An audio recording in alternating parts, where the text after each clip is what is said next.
네, 오늘 하나님의 말씀 제목은 아볼로의 변화와 복음 증거입니다. 아볼로의 변화와 복음 증거. 신앙생활하면서 너무 중요한 게 있는데 복음에 대한 이해입니다. 우리가 교회를 다닌다고 하면서도 나 예수 믿어, 나 교회 열심히 다녀 하지만 예수님이 누구시고 그분이 무엇을 해주셨는지 이러한 복음 진리에 대해서 제대로 된 이해가 없다면 그 사람은 교회만 나오는 것이 구원과는 전혀 상관이 없는 그런 비참한 상태입니다. 그래서 복음에 대한 이해는 너무나 중요한데 어떤 사람은 성경을 많이 알아요. 그리고 언변이 뛰어나요. 그래서 사람들에게 많은 영향력을 미칠 수 있는 아주 능력을 가진 사람인데도 불구하고 그가 복음을 알지 못하고 그런 것을 한다면 그의 사역은 올바른 사역이 아니다라고 할 수가 있죠. 오늘 본문에 등장하는 아볼로가 그런 사람이었어요. 이 사람 굉장히 똑똑한 사람, 학문으로서 또 어떤 말재주나 이런 것들이 굉장히 뛰어난 사람이었는데 아볼로는 예수님께서 십자가에서 죽으시고 부활하신 예수 그리스도 하나님의 아들이심을 알지를 못했습니다. 그러나 하나님의 은혜로 브리스길라와 아굴라라는 신실한 두 부부를 통해서 복음을 전해들어요. 그래서 바르게 알게 되고 이제 아주 귀한 사역자로 복음 전도자로 쓰임을 받게 됩니다. 오늘 우리는 아볼로가 복음을 어떻게 깨닫게 되고 그가 후에 어떤 사역을 감당했는지를 살펴보면서 우리에게 주시는 교훈을 발견하고자 합니다. 우리가 믿고 전해야 할 복음의 본질이 무엇인지, 그리고 복음을 배울 때 또 전할 때 우리의 자세는 어떠해야 되는지에 대해서 함께 생각해 보도록 하겠습니다.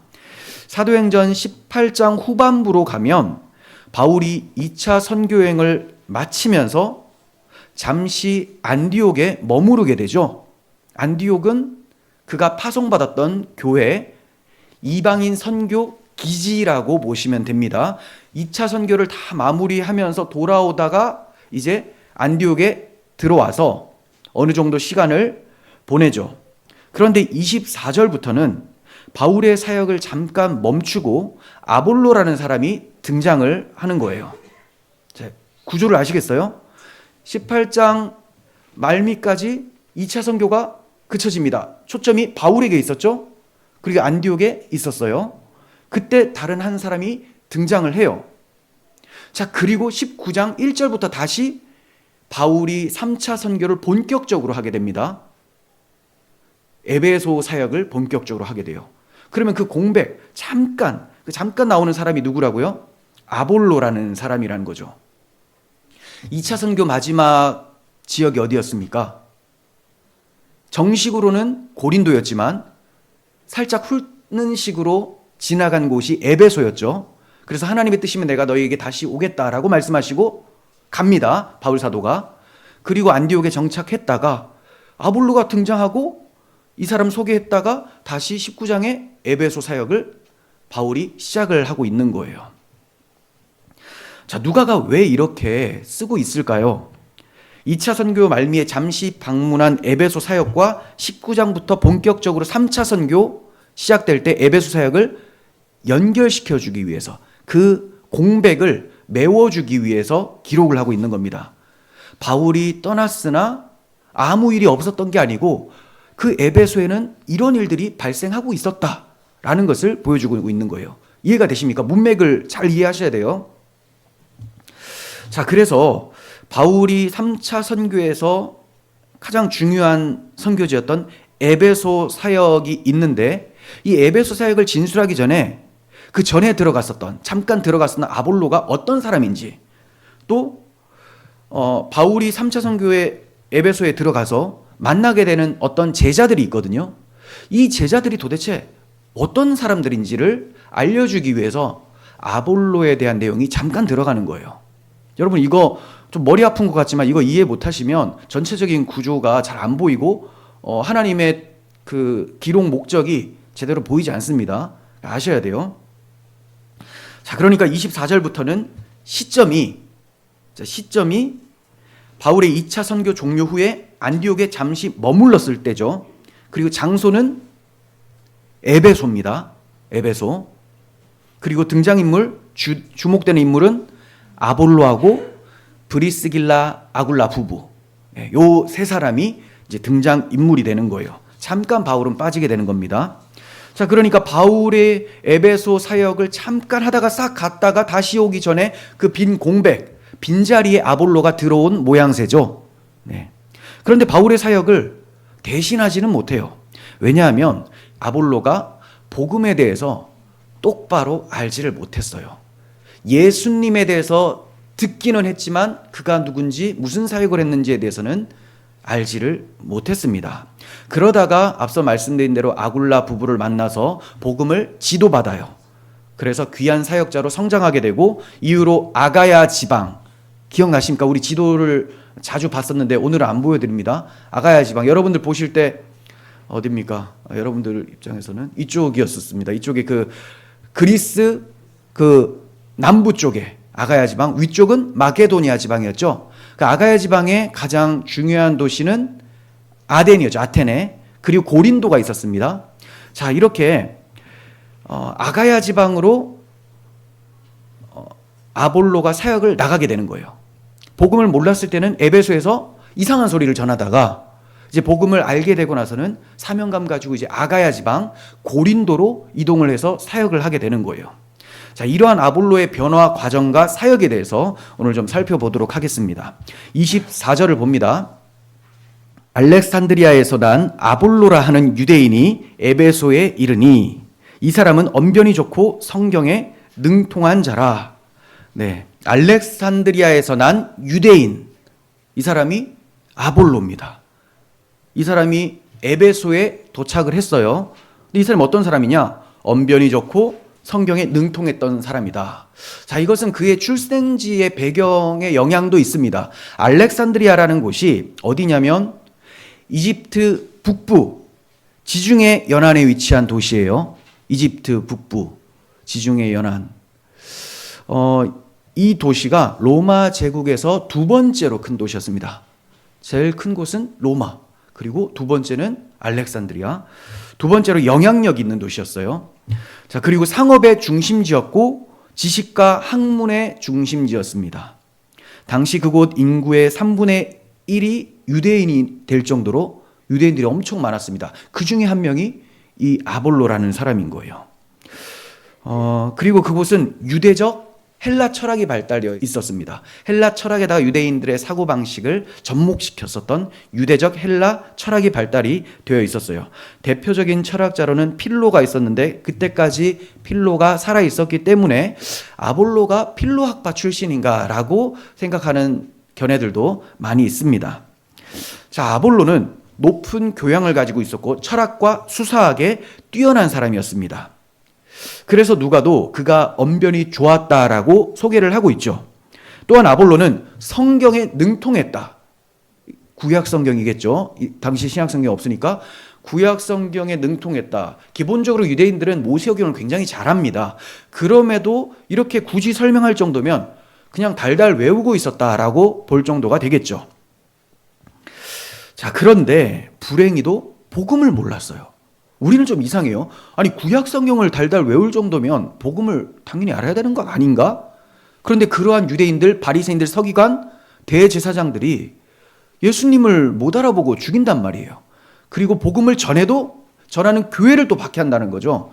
그러니까 많이 알면, 복음을 아는 자가 많이 알면 너무 풍성하게 이해하고 설명할 수 있겠지만 복음을 모르고 강팍한 10년 가운데에 성경만 많이 안다고 해서 복음을 이해하는 것은 아니다라는 거죠. 자, 이 점을 25절에서 보게 되는데, 자, 아볼로가 복음을 잘 몰랐다라는 것. 25절 보세요. 그가 일찍이 주의 도를 배워 열심히 예수에 관한 것을 자세히 말하며 가르치나 요한의 세례만 알 따름이라. 아볼로의 복음에 대한 이해가 어느 정도였는지 판단하기는 상당히 어렵습니다. 그래서 학자들도 저마다 견해가 달라요. 얼핏 보면 아볼로가 주의 도를 배워서 열심히 예수에 관한 것을 자세히 말하며 가르쳤다라고 하니까 복음을 잘 아는 사람처럼 생각이 되죠. 자, 그러다 보니까 학자들도 복음을 알기는 했지만 풍성하게 알지 못했다. 이렇게 보는 사람들도 있어요. 그런데 앞뒤 문맥을 잘 살펴보고 단어 하나하나를 꼼꼼히 분석해 본 결과 저는 아볼로가 복음을 아예 몰랐다. 이렇게 판단을 내렸습니다. 몇 가지 이유를 말씀을 드릴게요. 주의 도를 배웠다라는 표현이 나오죠. 이게 마치 복음을 잘 배웠다라고 인식이 되잖아요. 사실 주의 도, 하나님의 도, 그의 도 이런 표현들은 이 저자 누가가 복음을 설명할 때 쓰는 표현이 맞아요. 하지만 무조건 그렇게 표현하는 것은 아닙니다. 왜냐하면 24장에 가면 벨릭스라는 총독 앞에서 바울이 변론을 해요. 복음을 전하면서. 그때 벨릭스 총독이 바울에게 변론을 들을 때 이 도에 대해서 자세히 알고 있었다라고 표현이 나와요. 그런데 사실 그 사람은 불신자예요. 이 도에 대해서 자세히 알고 있었다. 벨릭스가. 근데 불신자였다라는 거죠. 그러니까 대체로 주의 도, 그의 도 또는 하나님의 도는 복음을 말하는 것이 맞지만 무조건 다 해당되는 것은 아니라는 것을 아시길 바랍니다. 또한 아볼로가 복음을 알았다면 어째서 그가 요한의 세례만 알았다라고 누가가 얘기를 하고 있을까요? 요한의 세례. 우리가 받는 세례는 요한의 세례가 아닙니다. 우리는 예수 그리스도의 이름으로 받는 성령 세례죠. 예수 그리스도를 믿는 자에게는 성령이 임재하시잖아요. 성령 세례예요.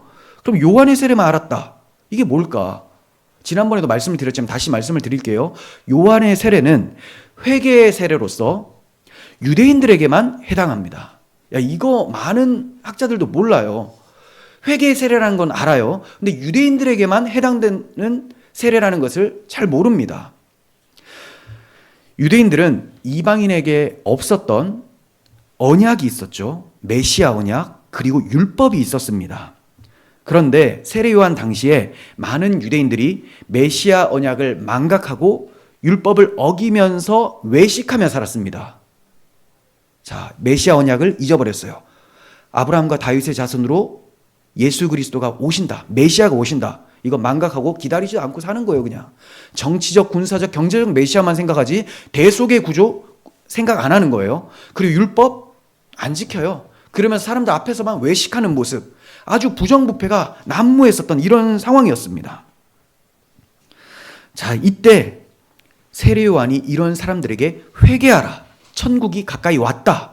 이렇게 전하는 거죠. 회개를 촉구하면서 물 세례를 베풉니다. 이게 요한의 세례예요. 그럼 이 사람들이 무엇을 회개해야 됩니까? 다시 메시아 언약을 붙잡고 율법을 충실하게 지키며 하나님의 뜻을 행하는 삶을 살아야 되겠다. 오실 메시아를 기다리면서 다시 언약을 마음에 새기고 율법을 지키며 살아야 되겠다. 오실 메시아를 준비하는 회개의 세례가 유대인들에게 해당하는 요한의 세례라는 겁니다. 이해가 되시죠? 이방인들한테 회개의 세례 이거 해당이 안 되는 거예요. 그래서 아볼로도 유대인인 거예요. 유대인. 오실 메시아를 맞이하도록 준비케 하는 세례가 요한의 세례였다. 회개의 세례. 그런데 요한의 세례만 알았다. 이렇게 얘기를 해요. 즉 예수님을 그리스도로 알지를 못했다라는 겁니다. 아직까지 구약 시대에 갇혀 있는 사람, 옛 언약에 매여 있는 사람, 새 언약 예수 그리스도를 통해서 복음의 시대가 열렸는데 아직까지 모르고 있었기 때문에 요한의 세례만 알 따름이었더라. 이렇게 표현이 되고 있는 거예요. 그러므로 아굴라 부부에게 복음을 배운 후에 그가 무엇을 증거하냐면 예수는 그리스도라 이렇게 증명을 합니다. 사람들 앞에서. 그전에는 그런 표현이 없어요. 예수는 그리스도다. 이게 언제? 아굴라 부부에게 복음을 배운 후에 그렇게 전하기 시작을 하는 거예요. 그 전까지는 예수에 관한 것을 전했을 뿐입니다. 예수에 관한 것. 예수에 관한 것이라고 하니까 그게 예수님 이야기가 아닌가? 이렇게 또 생각이 되겠죠.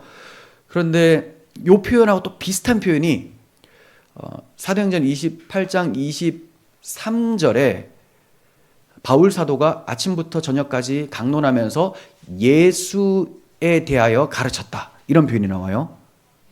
조금 달라요. 근데 여기 그 아볼로는 예수에 관한 것을 가르쳤다고 하고 바울은 예수에 대하여 가르쳤다. 자, 이게 원어로 보면 정관사가 하나 더 들어가거든요. 여러분 머리 아프니까 이거는 그냥 넘기셔도 됩니다. 자, 조금 달라요. 무슨 말이냐면 바울은 예수님을 인격적으로 만나서 예수님 자체에 대해서 가르친 거고요. 자, 이 사람은 예수님에 관한 것, 어떤 여러 가지 사역과 말씀들 이런 것에 대해서 가르친 사람이라는 거죠. 이해가 되십니까? 좀 달라요. 그에게 예수님은 세례 요한처럼 순교한, 세례 요한이 순교했죠? 그냥 귀한 선지자였어요. 신실한 선지자. 율법의 본질을 꿰뚫는 귀한 가르침을 베푼 분 정도로 인식을 한 거예요. 그래서 예수는 그리스도라고 외치지를 못했다가 복음을 전해 듣고 예수는 그리스도시다 라고 전하게 된 거죠. 그전에는 예수에 관한 것만 얘기를 합니다. 또한 19장 1절에서 6절에는 3차 선교 여행 중에 에베소 사역이 나옵니다. 3차 선교 여행 중에 에베소 사역이 나와요. 바울이. 근데 어떤 제자들을 만나게 됩니다. 에베소에서 어떤 제자들을 만나요. 이 제자들이 아볼로처럼 요한의 세례만 알고 있었습니다. 그래서 바울이 세례 요한이 증거한 분이 바로 이 예수다, 그분이 그리스도다 라고 가르쳐주자 그들이 듣고 그제서야 세례를 받아요. 그전에는 요한의 세례, 요한의 제자였다라는 거죠. 그리고 아볼로가 그 에베소 사역을 하면서 그 엉뚱한 걸 전했을 거 아닙니까? 그 사람에게 영향받았었던 사람들이라는 거예요. 그래서 어떤 제자들은 그리스도의 제자들이 아니고 아볼로의 제자 또는 요한의 제자, 이 정도로 볼 수가 있는 거죠. 만약 아볼로가 복음을 제대로 알고 전파했다면 어째서 에베소 제자들이 그 모양 그 꼴이었을까요? 자, 이런 점을 종합해 보면 아볼로는 유대인으로서 세례 요한의 제자 또는 그의 가르침에 영향을 받은 인물이었고 다수의 유대인들과는 달리 예수님과 그분의 사역 그리고 설교에 대해서 매우 좋게 평가를 하고 있었던 사람이었던 거죠. 다른 유대인들은 예수님을 미워하잖아요. 하지만 그는 굉장히 좋은 분으로 소개를 하지만 예수님을 제대로 알지는 못하고 있었다. 아볼로는 옛 언약에 매여 있는 사람, 구약의 일꾼이었습니다. 이 점을 사도 바울이 옛 언약의 사람들의 특징을 고린도후서 3장을 통해서 잘 설명을 해줍니다. 한번 찾아보세요. 고린도후서 3장 13절부터 16절까지입니다. 우리는 모세가 이스라엘 자손들에게 장차 없어질 것의 결국을 주목하지 못하게 하려고 수건을 그 얼굴에 쓴 것 같이 아니하노라. 이게 무슨 말입니까? 모세가 언제 수건을 자기 머리에 덮었었죠? 시내산에서 십계명을 받고 내려오는데 얼굴에 광채가 났죠. 그런데 이스라엘 백성들이 자기 얼굴을 주목할까 봐 수건을 덮었었어요. 왜 주목할까 봐? 자기는 율법의 대명사잖아요. 구약의 일꾼이죠. 이건 영원한 복음이 아닙니다. 영원한 복음을 계시하는 수단으로서 구약시대에 주신 도구였던 거죠. 모세가 메시아가 아니에요. 모세가 영원한 복음을 주시는 분이 아닙니다. 그런데 모세가 받은 율법과 자기 그 사역이 영원한 것이라는 것으로 착각할까 봐, 오해할까 봐 덮어 쓴 겁니다. 그런데 우리는 모세가 얼굴을 덮어 쓴 것처럼 수건을 얼굴에 덮어 쓰지 않는다. 왜? 우리는 복음이 이루어진, 영원한 복음이 이루어진 이 시대를 살고 있기 때문에 복음을 담대하게 전파한다. 이런 얘기입니다. 자, 14절 또 보세요. 그러나 그들의 마음이 완고하여 오늘까지도 구약을 읽을 때에 그 수건이 벗겨지지 아니하고 있으니 그 수건은 그리스도 안에서 없어질 것이라. 네, 마음이 완고해서 여전히 수건이 벗겨져 있지 않고 마음을 덮고 있다는 거죠. 그러니까 무슨 상태입니까? 오늘까지라는 것은 예수님께서 십자가에서 모든 구속을 성취하시고 율법을 이제 폐기하신 그 율법의 이 조항들이나 어떤 그림자들을 싹 다 폐기하시고 이루신 분이시잖아요. 율법을 이루신 분. 그런데도 수건이 마음에 덮여서 예수님을 봐도 알지를 못하고 여전히 구약시대의 율법 조문에 매여 사는 이런 상태였다. 그런데 예수님을 만나면 이 수건은 쑥 벗겨진다. 자유함이 있다라는 거죠. 근데 율법에 아직까지 종살이를 하고 있다라는 거예요. 자, 그리고 15절 오늘까지 모세의 글을 읽을 때에 수건이 그 마음을 덮었도다. 네. 유대인들이 대부분 이랬죠. 네. 여전히 율법주의였습니다.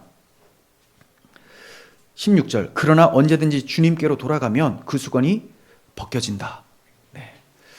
그러니까 바울 사도는 지금 자기가 전하는 이 복음은 수건을 덮을 필요가 없는 성취된 영원한 복음, 자유함을 주는 그런 복음이다 라고 얘기를 해주고 있어요.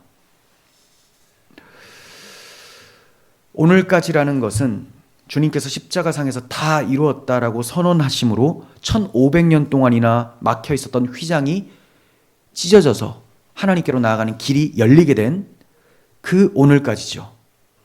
주님은 열어주셨는데 이 유대인들의 마음이 여전히 수건이 덮여져서 길을 열어주셨음에도 그 길로 가지를 않는 거예요. 엉뚱한 길로 계속 가는 겁니다. 이것에 대한 탄식의 표현을 바울 사도가 이렇게 쓴 것입니다. 이런 사람들은 교회 밖에 있는 불신자뿐만이 아니고 교회 안에 있는 자들입니다. 교회 안에 있는 자들. 성경을 봐도 여전히 행위, 자기 행위, 은혜가 아니고 나의 행위로 구원을 결정하는 것, 나의 행위로 하나님께 무엇을 받으려고 하는 것, 이것이 여전히 있는 것이죠. 특히나 교회 안에서도 다른 사람을 가르친다는 교사들, 목사들에게서 자주 보이는 현상입니다. 아볼로는 다름 아닌 이러한 상태의 사람이었어요. 복음을 들어도 예수님에 대해서 들어도 예수님이 누구신지 무엇을 하셨는지를 알지 못하고 예수님의 행적만을 나열하고 그냥 여전히 율법 시대에 살고 있었던 이런 사람이었다는 거죠. 그런데 이것이 어떻게 아볼로뿐만의 일이겠습니까? 오늘날에도 이런 사람들이 너무 많습니다. 정리해보면 아볼로는 예수님을 순교당한 신실한 선지자 정도로 보았을 것이고 대속을 위하여 죽으시고 부활하신 하나님의 아들 그리스도로는 알지를 못했다 해요. 그런데 언변이 좋고 구약 성경을 많이 알고 있으니 만나는 유대인들마다 이 사람의 말에 현혹이 돼서 매료가 돼서 대단하다 하고 따라가는 사람이 많아진 거죠. 그렇게 따라가도 예수님에 대해서 좋게는 생각을 하겠지만 복음을 알지 못하니 이 어떤 제자들처럼 이런 상태가 나오는 거예요. 요한의 세례만 알고 요한이 누구를 증거했는지에 대해서도 제대로 알지 못하는 이런 현상들이 나타나게 되는 거죠. 그러던 중에 브리스길라와 아굴라 부부를 만나게 된 거죠. 하나님의 은혜죠. 그렇지 않았으면 아볼로는 정말 큰일 날 뻔했어요. 그런데 이 두 사람을 만나서 복음을 전해 듣게 됩니다. 26절 그가 회당에서 담대히 말하기 시작하거늘 브리스길라와 아굴라가 듣고 데려다가 하나님의 도를 더 정확하게 풀어 이르더라.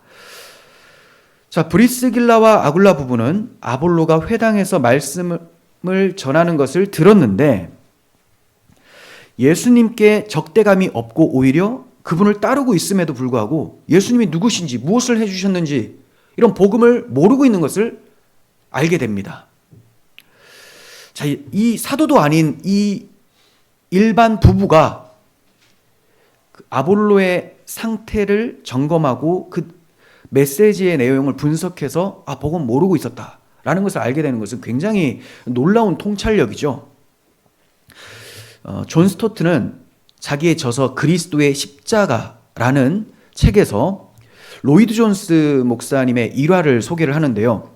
로이드 존스 목사님이 개척 초기에, 그러니까 사역 목회 초기에 남웨일즈에서 사역을 했습니다. 그때 한 성도가 목사님의 설교를 듣고 어느 날 찾아와서 목사님의 설교에는 복음이 없습니다. 이렇게 얘기를 하는 거예요. 로이드 존스의 설교에 복음이 없다. 초창기는 그랬나 봐요. 그래서 너무 충격을 받아서 서점에 가서 이제 그 서점 주인한테 복음을 잘 전하는 그런 책 2권만 추천해달라 해서 이제 그걸 보고 다시 성경을 연구하기 시작해서 복음을 잘 전하는 이제 목사님으로 사역을 하게 되죠. 그 이후로 그 사람은 로이드 존스는 복음만 전하는 설교자로 유명해졌습니다. 그리고 그의 묘비에는 내가 너희 중에서 예수 그리스도와 그가 십자가에 못 박히신 것 외에는 아무것도 알지 아니하기로 작정하였음이라 라는 고린도전서 2장 2절의 말씀이 딱 새겨져 있습니다. 그러니까 죽을 때까지 예수 그리스도와 십자가에 못 박히신 것만 전파하겠다라고 이제 선언을 하면서 사역을 했었던 것이죠. 로이드 존스에게 목사님의 설교에는 복음이 없습니다라고 말을 했었던 그 한 성도의 모습은 브리스길라와 아굴라의 모습과 굉장히 닮아 있다라고 할 수가 있죠. 아볼로의 설교를 보면 굉장히 뭔가 많은 걸 얘기를 했어요. 그런데 이 부부가 봤을 때는 복음이 없습니다. 네. 그렇게 해서 겸손하게 가르쳤겠죠. 이렇게 성경을 많이 하는 사람에게 너 성경 잘 모르니까 나한테 와봐, 이렇게 하면 안 배우죠.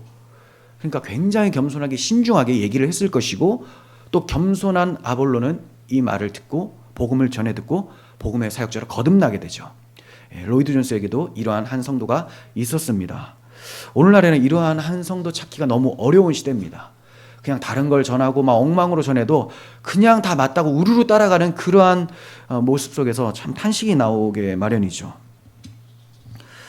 아굴라 부부는 복음을 알지 못하고 전하는 아볼로를 보면서 안타까운 마음으로 하나님의 도를 더 정확하게 풀어 가르쳐 주었어요.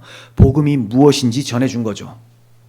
마치 부활하신 예수님이 제자들에게 40일 동안 복음을 잘 가르쳐 주셨던 것처럼, 구약 성경을 들어서 계속해서 복음을 하나씩 풀어서 설명해 주셨던 것처럼, 이렇게 아굴라 부부는 아볼로에게 성경을 통해서 예수가 그리스도이심을 잘 설명해 주었습니다.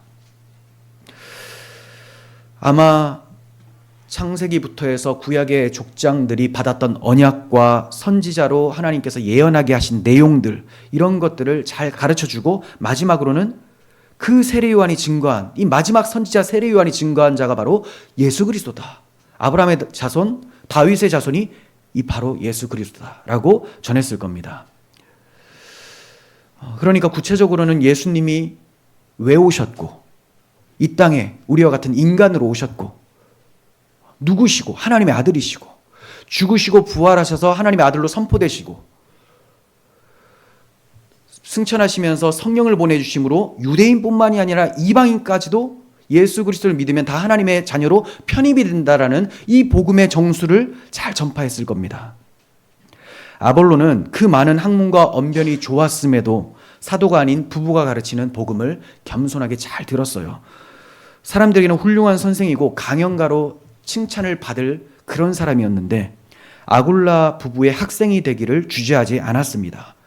참 겸손한 사람이죠. 이런 겸손함을 하나님이 쓰신다는 거죠. 우리는 하나님 말씀 앞에 겸손함이 필요해요. 가르치는 자도, 말씀을 받는 자도 겸손이 필요합니다. 그러한 겸손한 자에게 복음을 심어주셨습니다. 아볼로는 원래 구약 성경을 많이 알고 있었던 터라 부부가 성경으로 예수는 그리스도라고 자세히 증거해 주니 지금까지 알고 있었던 그 성경 지식이 하나씩 짜맞춰지면서 쫙 풀리기 시작했을 겁니다. 여러분, 항상 겸손히 배우시길 바랍니다. 열심히 성경을 읽으시고 겸손히 복음에 귀를 기울이시기를 바랍니다. 예수님이 그리스도이심을 확신하게 된 아볼로는 복음의 감격을 가지고 이제 아가야 지방으로 건너가서 이 복음을 전하고자 결심해요. 27절부터 28절 봅니다. 아볼로가 아가야로 건너가고자 하므로 형제들이 그를 격려하며 제자들에게 편지를 써 영접하라 하였더니, 그가 감에 은혜로 말미암아 믿은 자들에게, 그러니까 성도들이죠, 은혜로 말미암아 예수 믿은 자들에게, 교인들에게 많은 유익을 주니 이는 성경으로서 예수는 그리스도라고 증언하여, 증명입니다. 예수는 그리스도라고 증명하여 공중 앞에서 힘있게 유대인의 말을 이김이었더라. 네. 자, 사본 중에 베자 사본이라는 게 있습니다. 칼빈의 제자인데, 베자 사본에 따르면 에베소에 몇몇 고린도 교인들이 있었는데 그들이 아볼로의 이야기를 듣고 아볼로가 자신들과 함께 고린도로 가서 사역을 하기를 청했다라는 내용이 나와요.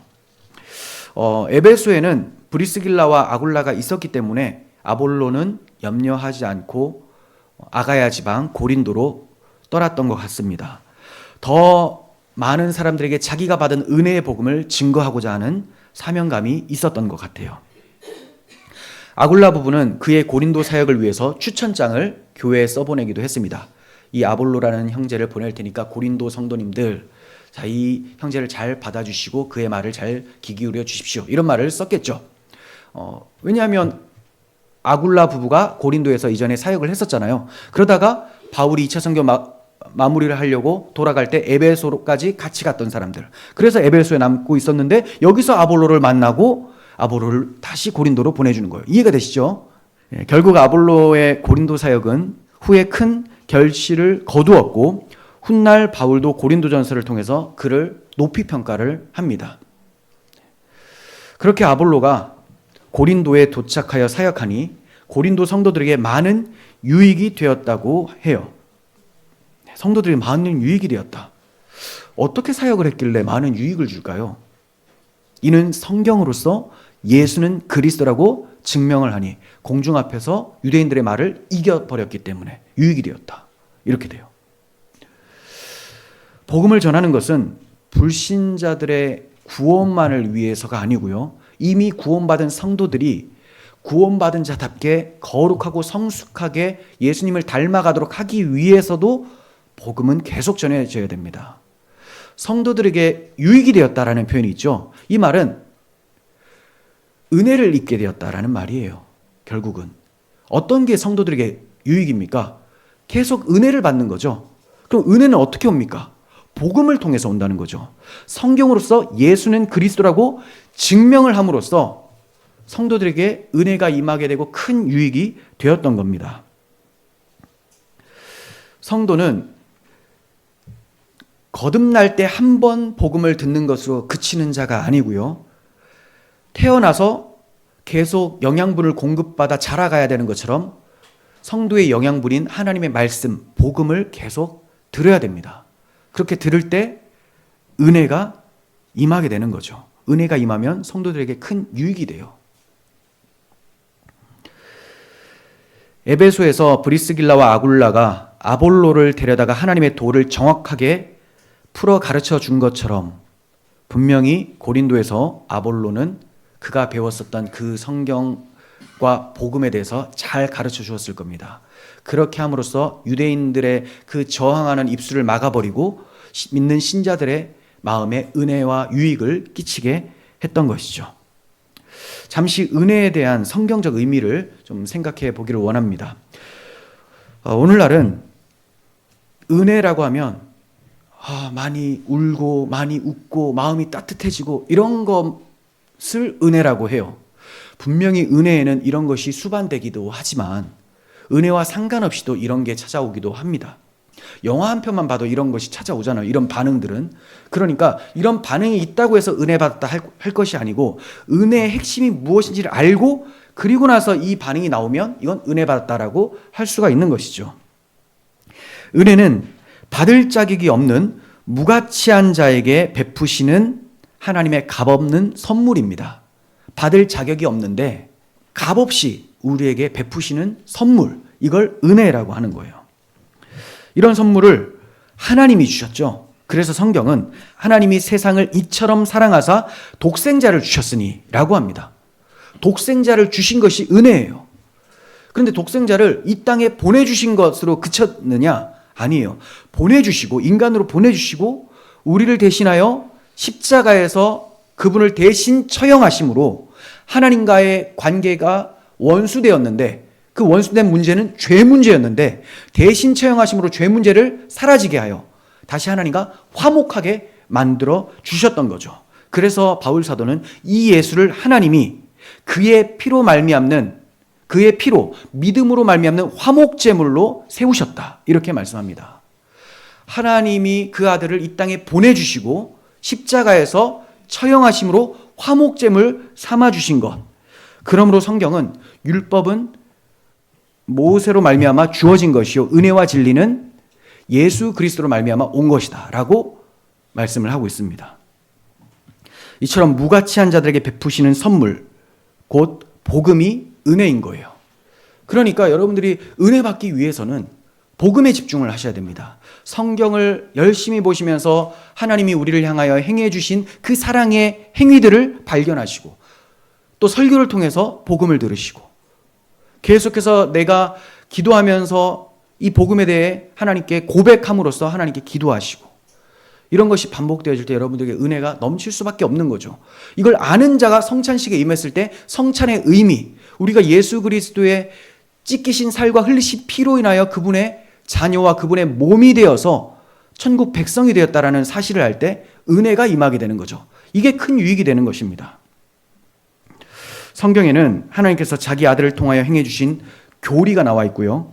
인간이 행해야 될 윤리도 있습니다. 그런데 인간이 행해야 될 윤리만 계속 전하잖아요. 그럼 이 사람은 반드시 율법주의, 행위주의로 빠지게 됩니다. 인간이 행해야 될 윤리에 대해서 말하지 말라는 게 아니에요. 저도 말씀을 드리잖아요. 이렇게 살아야 된다고. 그런데 항상 그 앞에 무엇을 전해줘야 되고 더 많이 말해야 될 것이 하나님이 우리를 위하여서 행해 주신 교리 부분이라는 거죠. 은혜를 전해야 되는 거예요. 복음의 은혜. 그래야 성도가 은혜를 받고 그렇게 살고자 하는 열망이 생기게 되는 것이죠. 아볼로가 아가야에 도착했을 때 많은 유대인들은 아가야 성도들을 위협하고 자기들이 이방인 성도들보다 성경을 더 잘 안다면서 잘못된 해석으로 미혹하고 있었을 거예요. 고린도 성도들은 이방인들이 많았었기 때문에 당연히 유대인들에게 성경으로 싸우면 밀릴 수밖에 없겠죠. 자, 그런데 말을 잘하고 똑똑한 아볼로가 와서 복음을 전하면서 성경을 통해서 복음을 쫙 설명해 주니 이 대적자 유대인들이 입이 그냥 다 다물려지는 거예요. 와, 말도 잘하는데 성경을 너무 잘 푼다. 다 예수님 이야기구나. 더 이상 할 말 없도록 논박을 해버리니까, 이겨버리니까 이제 성도들의 마음에 은혜와 유익이 또 찾아옵니다. 이제 아볼로는 힘을 다해서 예수는 그리스도라고 전하면서 이를 증명합니다. 무엇으로? 성경으로서. 성경으로 증명하는 것. 이게 정말 중요합니다. 너희가 성경에서 영생을 얻는 줄 생각하고 성경을 상고하거니와 이 성경이 곧 내게 대하여 증언하는 것이다. 예수님께서 말씀하셨죠. 이 성경이 곧 내게 대하여. 그런데 성경을 봐도 아직까지도 그 성경이 율법에 매여서 예수가 보이지 않는다면 모세의 얼굴을 덮고 있었던 그 수건이 마음을 덮고 있는 것이죠. 여러분, 아굴라 부부도 또 아볼로도 어떻게 복음을 전했습니까? 성경을 통해서입니다. 성경으로 논박하며 이기며 증명했어요. 예수가 그리스도시다. 바울도 아침부터 저녁까지 강론하며 하나님 나라를 전했습니다. 그리고 모세 율법과 선지자의 말을 가지고 예수에 대하여 가르쳤어요. 그리고 하나님의 나라를 전파하며 주 예수 그리스도에 관한 모든 것을 거침없이 담대하게 가르쳤다라고 사도행전은 마치고 있습니다. 여러분, 이러한 증인들의 반열에 참여하시는 복이 있으시길 바랍니다. 부지런히 성경을 읽으시고 나만 어느 정도 이해되는 정도가 아니고 누군가 가르칠 수 있고 전해주고 나를 통하여, 나 같은 자를 통하여 하나님께서 한 사람이라도 더 예수님을 믿도록 할 수 있는 그런 사역자로 세워달라는 마음으로 그렇게 기도하시면서 성경을 보시길 바랍니다. 이제 말씀을 마치고자 합니다. 우리는 오늘 본문을 통해서 아볼로가 알렉산드리아 출신의 유능한 학자이며 또 탁월한 언변가였지만 정작 복음의 핵심인 예수 그리스도를 알지 못했다라는 것을 보았습니다. 하지만 그가 브리스길라와 아굴라의 가르침을 통해서 또 복음을 받아들이고 귀한 사역자로 성장하는 것을 보았습니다. 먼저 우리가 하나님의 말씀 앞에 겸손해야 될 줄 믿습니다. 이후로 그는 예수 그리스도라고 담대히 증거하며 큰 유익을 끼치는 사역자로 성장을 했습니다. 이 과정을 통해서 우리가 기억해야 될 몇 가지 교훈들이 있었죠. 복음의 정확한 인식이 중요하다는 겁니다. 복음을 바르게 알아야 돼요. 그냥 예수님 그리스도라는 것만 알면 되는 거 아니야? 그렇게 말하는 자들이 이단에 빠져 있다는 거죠. 그리스도가 어떤 그리스도인지도 알아야 되죠. 그분의 성육신 어느 정도까지 우리와 비슷한가? 완전히 똑같냐? 완전히 똑같다. 근데 죄는 죄까지 똑같다라고 하면 안 되죠. 그러니까 알아야 되는 거예요. 복음에 대한 정확한 인식이 필요합니다. 아무리 많은 성경 지식이 있어도 막 달달 외우고 자기가 뭐 이것도 얘기하고 저것도 얘기하고 해도 복음을 모르면 거짓 선지자.